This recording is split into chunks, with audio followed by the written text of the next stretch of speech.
Hello friends, welcome to income tax simplified. मैं हूं CA Shekhar Shankar और आज के वीडियो में हम डिस्कस करने वाले हैं क्या हैं वो 4 ज़रूरी टैक्स इम्प्लीकेशंस जो आप फेस करेंगे अगर आप फॉरेन कंपनी के शेयर्स में इन्वेस्ट करते हैं। तो शुरू करते हैं दोस्तों इस वीडियो को। दोस्तों पहले बेसिक से शुरू करते हैं।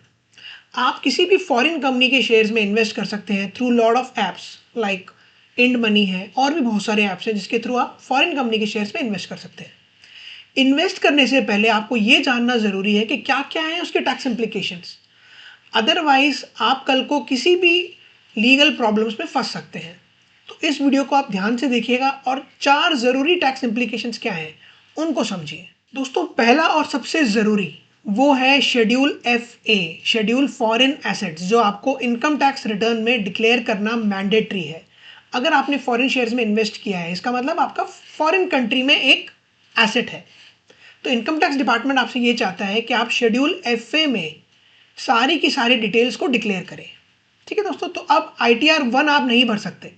अब आपका ITR 2 या उससे अबव होगा जिसके अंदर एक शेड्यूल आता है शेड्यूल FA, आपको वो मैंडेटरीली भरना है। तो दोस्तों ये है शेड्यूल FA, आप अपनी स्क्रीन में देख सकते हैं। Details of foreign assets and income from any source outside India. तो इसके अंदर कॉलम है A3 जो आपने भरना है, details of foreign equity and debt interest held. ठीक है दोस्तों, इसके अंदर क्या क्या डिटेल देना है एक बार जल्दी से देख लेते हैं। कंट्री नेम, किस कंट्री में आपने इन्वेस्ट किया है, यानी जिस कंपनी में आपने इन्वेस्ट किया है वो किस कंट्री की है, उसका code, name of the entity, address of the entity, zip code, nature of the entity. इसके अलावा डेट ऑफ अक्वायरिंग, यानी आपने कब खरीदा है उस शेयर्स को, उनकी इनिशियल वैल्यू, यानी जब आपने खरीदा था तो उसकी वैल्यू क्या थी, peak value of investment during the period. दोस्तों ये बहुत इंपॉर्टेंट है, peak value during the period, which period, this always follows calendar year. यानी सपोज अगर आप फाइनेंशियल ईयर 25-26 का ITR भर रहे हैं तो अब आपने यहाँ पे कैलेंडर ईयर फॉलो करना है। कैलेंडर ईयर यानी 2025, यानी 1 जनवरी 2025 टू 31 दिसंबर 2025। तो यानी जो इस पीरियड में 1 जनवरी 2025 से 31 दिसंबर 25 तक जो हाईएस्ट इसकी वैल्यू गई है वो वैल्यू आपने यहाँ भरना है। इसके अलावा क्लोजिंग यानी 31 दिसंबर 2025, जो मैंने एग्जांपल लिया उसमें आ जाएगा 31 दिसंबर 2025। Total gross amount paid credited, यानी इस पर्टिकुलर शेयर से आपको कितना इनकम हुआ ड्यूरिंग द पीरियड। और अगला है total gross proceeds from sale और रिडम्पशन, कि इन शेयर्स को अगर आपने बेचा हो तो इसको बेच के कितना आपको पैसा मिला। तो ये सारी इंफॉर्मेशन आपको शेड्यूल FA के अंदर भरना है कि अगर आप फॉरेन शेयर्स में इन्वेस्ट करते हैं तो। अब अगर आपने गलती से शेड्यूल FA नहीं भरा तो इसका पेनल्टी बहुत हेवी है। ब्लैक मनी एक्ट के अंदर इसका जो पेनल्टी है वो है 10 lakh rupees for 1 non disclosure. यानी अगर आपने 2-3 साल नहीं भरे, सपोज 3 साल नहीं भरे, तो 30 लाख रुपए की आपको पेनल्टी देनी पड़ सकती है। तो schedule FA is the most important point अगर आप फॉरेन शेयर्स में इन्वेस्ट कर रहे हैं तो शेड्यूल FA आपको भरना है। दूसरा पॉइंट है दोस्तों फॉरेन टैक्स क्रेडिट। सपोज आपने जिस कंपनी में इन्वेस्ट किया है फॉरेन कंपनी में, वो कंपनी आपको डिविडेंड देती है। अब सपोज वो कंपनी USA में रजिस्टर्ड है, तो अब US लॉस के हिसाब से वो कंपनी आपका TDS काट के पैसा देगी, या फिर विथ होल्डिंग टैक्स कहते हैं उस कंट्री में, विथ होल्डिंग टैक्स काट के आपको बाकी पैसा देगी। सपोज 100 रुपीज़ आपका डिविडेंड था, उस कंपनी ने 30 rupees dividend with holding tax काट के आपको 70 रुपीज़ दिए।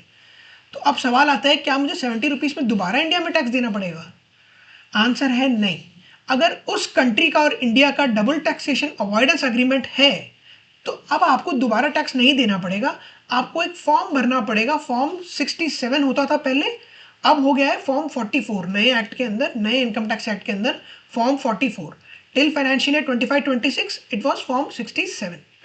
तो ये फॉर्म आप भरेंगे और जो आपका फॉरेन में टैक्स कटा है उस टैक्स का क्रेडिट का बेनिफिट ले लेंगे आप। तीसरा पॉइंट है दोस्तों कैपिटल गेन ट्रीटमेंट का। जो फॉरेन शेयर्स हैं उनको हम अनलिस्टेड शेयर्स मानते हैं फॉर इंडियन टैक्सेशन पर्पस, क्योंकि वो इंडिया में लिस्टेड नहीं है, वो फॉरेन में लिस्टेड है, तो इसलिए उन्हें अनलिस्टेड ही माना जाता है।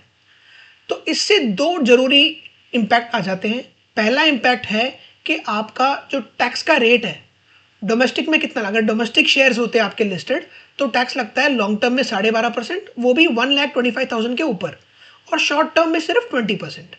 लेकिन आपके फॉरेन शेयर्स सिंस वो अनलिस्टेड माने जा रहे हैं, तो फॉरेन शेयर्स में जो टैक्स रेट है वो है लॉन्ग टर्म में है तो 12.5% ही, लेकिन 1,25,000 का कोई बेनिफिट नहीं है। और शॉर्ट टर्म में जो टैक्स रेट है वो आपके स्लैब पे है। अगर आपका स्लैब 30 है तो 30% पे टैक्स देना पड़ेगा। एक तो ये डिफरेंस हो गया। और दूसरा ये है कि जो पीरियड ऑफ होल्डिंग जिससे हम डिसाइड करते हैं कि लॉन्ग टर्म है या शॉर्ट टर्म है, डोमेस्टिक कंपनी के जो शेयर्स होते हैं लिस्टेड, उनमें 1 साल का पीरियड होता है। लेकिन जो फॉरेन शेयर्स हैं जो आपने होल्ड किए हुए हैं, उनमें पीरियड ऑफ होल्डिंग 2 ईयर्स का है। लेकिन इसका मतलब अगर आप 2 साल उनको होल्ड करते हैं तभी वो लॉन्ग टर्म माने जाएंगे, अदरवाइज वो शॉर्ट टर्म माने जाएंगे।